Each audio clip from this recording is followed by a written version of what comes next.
I want to talk with you about a really interesting combination of elements within emotional intelligence, within the EQI. I use this a lot in my coaching, and that is the comparison of self-regard with self-actualization. Self-regard and self-actualization. Let's talk about what that is and what that means. Self-regard is your ability, your tendency to see yourself in full, your personal qualities, your physical qualities, intellectual, emotional, and to, in the light of all of those data, all of your good qualities and bad qualities, for you to see yourself, regard yourself to be a good, likable person. Self-esteem is rooted here. Your sense of agency and self-confidence are rooted here. Self-regard, very, very important piece of who you are. Self-actualization is your ability, your tendency to set a goal and to strive towards its completion. This is your engine forward, your ability to move and push towards the future. Your initiative starts here. Your initiative starts here. This is your ability to strive. Well, self-regard and self-actualization frequently hang together. It's not unusual at all to have these two be very close together on the EQI.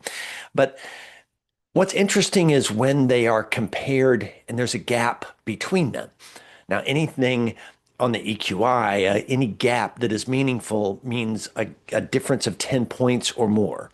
And so when you take a look at these two scores, sometimes you will see, I don't see it often, but sometimes you'll see that self-regard is actually higher than self-actualization.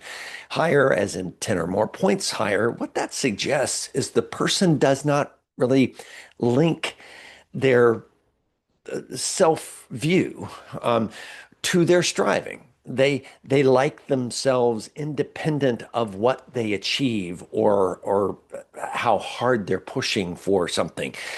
And that's good. On one level, that's really good to have a self-image that is free of these kind of connections to achievement.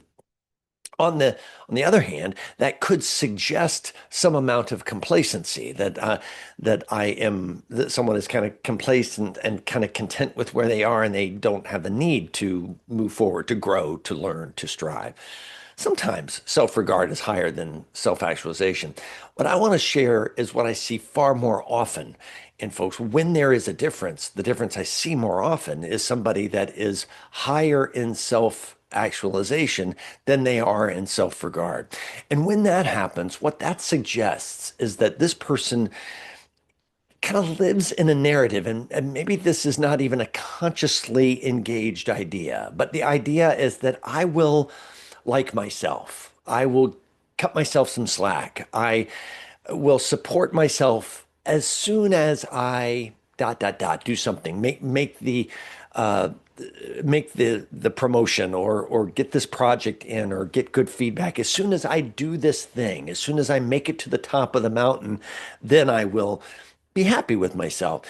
And the problem is, of course, that construct has gotten them to a lot of the top of a lot of hills. However, it is frustrating because no sooner do they reach the mountaintop than they realize this isn't even the hill I should be on. That's that hill, or it's that challenge, or it's that thing I need to conquer or achieve.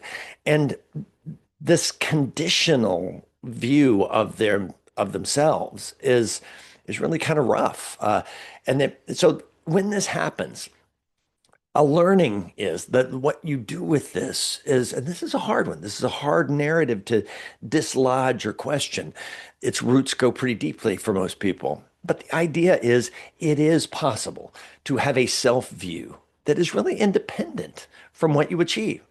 That I can like myself and I can be fully appreciative and admiring of who I am and what I can do, independent of any successes or failures I may have had today.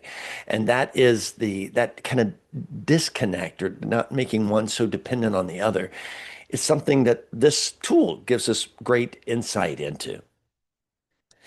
Emotional intelligence is the art of being human in a high-tech world. We do a lot of work with emotional intelligence, and we'd love to help you. Know more about this, engage more with this. If there's some way OKA can help you, let us know.